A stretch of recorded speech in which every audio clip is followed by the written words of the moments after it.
Welcome to Business Innovators Radio, featuring industry influencers and trendsetters sharing proven strategies to help you build a better life right now. Hello and welcome to this episode of our show. This is your host, Keith Doherty. Today our special guest is top real estate broker associate Sue Johnson of Heritage Texas Properties based out of Galveston, Texas.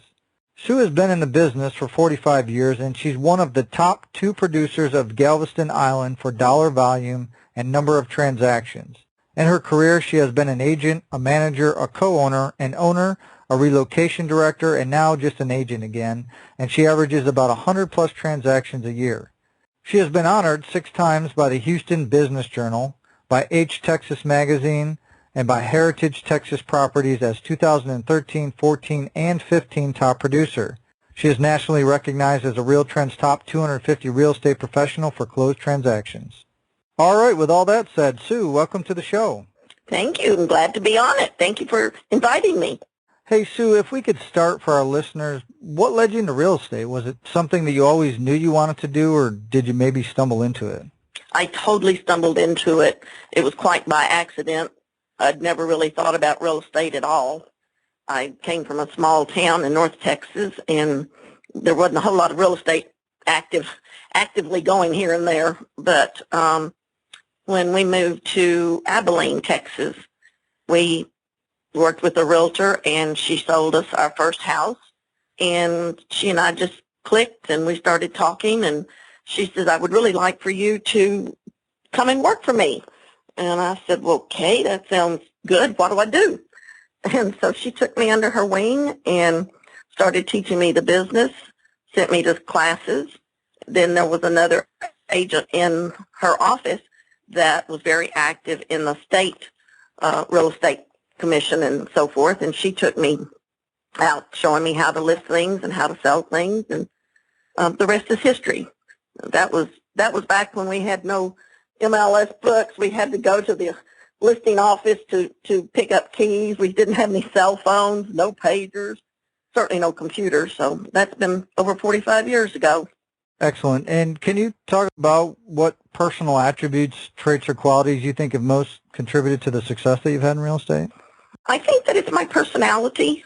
I'm a people person. I'm sort of one of those that has never met a stranger. I really care about people, and I'm very friendly. I've even thought about whenever I was back in elementary school that I would decide that we needed a party in school, so we would get together and I'd organize a birthday party for a teacher, and moms would bring Kool-Aid and cookies and so forth. So I've always been very outgoing. And Sue, do you think you could give our listeners an example of when these traits have played a role in your path toward success?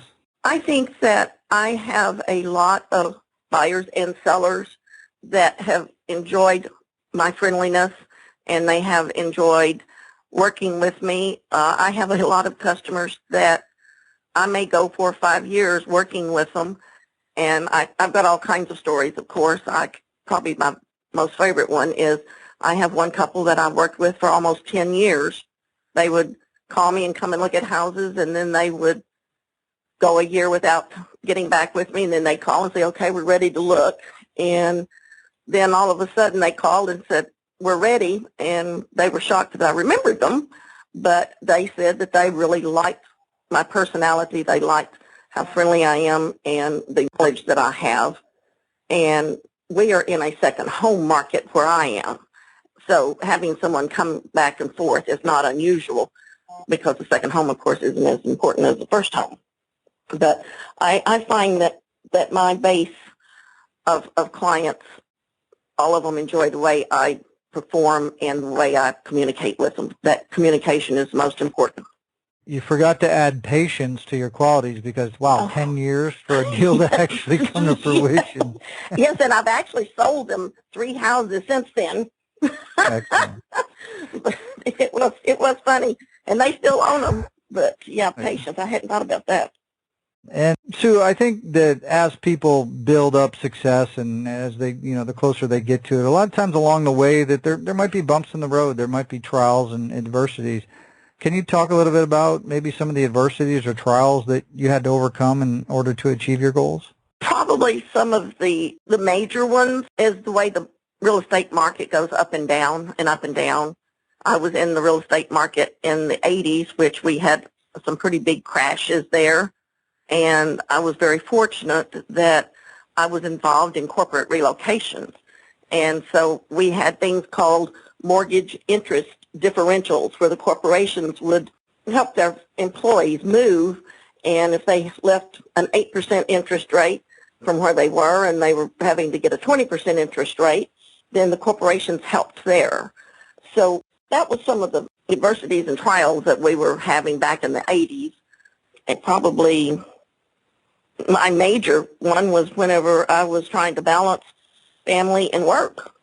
And I would get my kids together and say, hey, jump in the back seat of the car. I've got to go show a house. So we've had our ups and downs, and it's just things that we work with. And what kept you going despite these obstacles? Why didn't you give up? What was your driving force? We needed the money. We needed the income, so I had to continue on. And I've loved real estate from the very second I started it. I couldn't imagine doing anything else. And it was a profession in the beginning that I was able to take my children with me. I was able to make the time period fit what would fit my children. And that was something that was very important to all of us because my husband, his schedule was not that flexible. So that's pretty much why I stuck it out when the kids were little. And Sue, I mean, after 45 years, you've had, quite a bit of experience, but I guess looking forward, what do you see, maybe in the next 3 to 5 years for your career? What's the vision you have? I'm going to be expanding my business to move more to a team concept. I have a working partner that started out as my licensed assistant, and she has since grown with me for 9 years, and so I call her my working partner now. And I have a licensed listing coordinator that has been with me about a year and a half, and I'm finding that we're all three working all the time. It's 7 days a week, almost 24 hours a day. And I'm thinking if I could put one more licensed agent on my team and another staff member, then we can expand a little bit more. I don't want to get too big because I want to make sure that we keep that personal service, that personal touch. So I think with adding just a few more people, I'm going to be able to be there 24 hours a day because the public, they do expect their real estate agent to be on call all the time. Absolutely, yeah. We're in the age of instant gratification. They want to send you a message or pick up the phone, and you're right there to take care of whatever they need. Yes, I had a text last night at 9:30, and I'm thinking, okay, I do have a life. I'm almost asleep. Yeah. And Sue, I guess kind of on top of that, what do you feel is the best way you market yourself as a real estate professional so you can have continual growth? I think that my best marketing tool is my client base. I've been in the business for so long that I have a lot of referrals from past clients, people that are in the business in other areas that we've all gotten to know each other. I think that has a lot to do with marketing, and it has a lot to do with marketing myself as a professional. And I find that folks really like to do business with someone that has been around a long time. We've got answers for most of the questions, and if I don't have an answer, I can go find it. And I do all the usual advertising in local magazines, newspapers, and all of that. But I find that my best marketing tool is my client base. And I think sometimes when people look at real estate agents, the general public, they have a certain misconception. I don't think sometimes they understand everything that you do from both a buyer and a seller standpoint. What do you think the biggest misconception or myth that people have about working with a real estate agent? That's a real easy question. They think all we do is show property and collect a big check. And they have no idea the work that we do actually put into every transaction. The stress that we have, the emotions of buyers and sellers. We go through inspections. We have problems with lenders. We have delayed closings.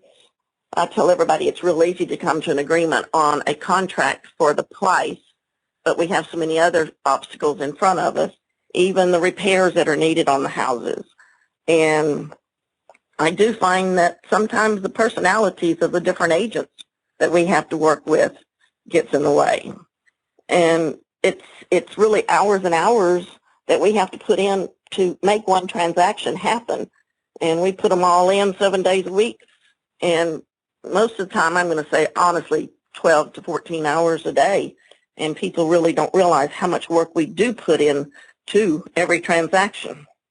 Sue, let's say you get a call from a family member or a friend, and they're in another state, and they want to sell their home. Obviously, with all your experience, and you've probably made contacts throughout the years, you could probably easily look up an agent and do a referral. But from a general advice standpoint, what advice would you give them about selecting an agent that could best serve their needs? I would say drive your neighborhood, drive the surrounding area, and see who has a lot of signs out. Then go into your local multiple listing service and look at their listings. How are their houses presented? Do they look professional? Do the pictures look professional? And see if there's any comments made on any of the websites that everybody seems to go to today. I would also say ask friends and neighbors if they know someone, and then see what name comes up over and over and over. And it will. There will be a few names that will come up numerous times. And then go to that agent's website and see what their credentials are. And then call them and interview them. And I think that this is very important to see who is actually working the neighborhood. Excellent advice. And Sue, obviously based out of Galveston, Texas, so if somebody's looking for real estate services or an agent in that general area, what's the best way they can find out more information about you and how you can help them? Go to my website, SueJohnsonGalveston.com, and that pretty much gives my credentials, which I do have a lot of. I average over 100 closings every year, and I think the average is maybe 20, 25. I've been in the business over 45 years. I am a broker associate. I have owned my own company in the past until my husband was transferred. So I would say go to my website, and that tells an awful lot about me. And then contact me, call me, email me, text me. I'm available 24 hours a day. Excellent. Well, Sue, obviously want to thank you for taking time to come here today and share all your professional real estate experience with all of our listeners. And if you're listening and you want to learn more about Sue, obviously you can go to her website, like she said. Also below this interview, we'll have a link to her site and any other contact information we have so you can see how Sue can help you with your real estate needs. So with that said, everybody, until our next show, have a great day, and we'll talk to you soon. Thank you. Bye-bye. Thanks for listening to Business Innovators Radio. To hear all episodes featuring leading industry influencers and trendsetters, visit us online at businessinnovatorsradio.com today.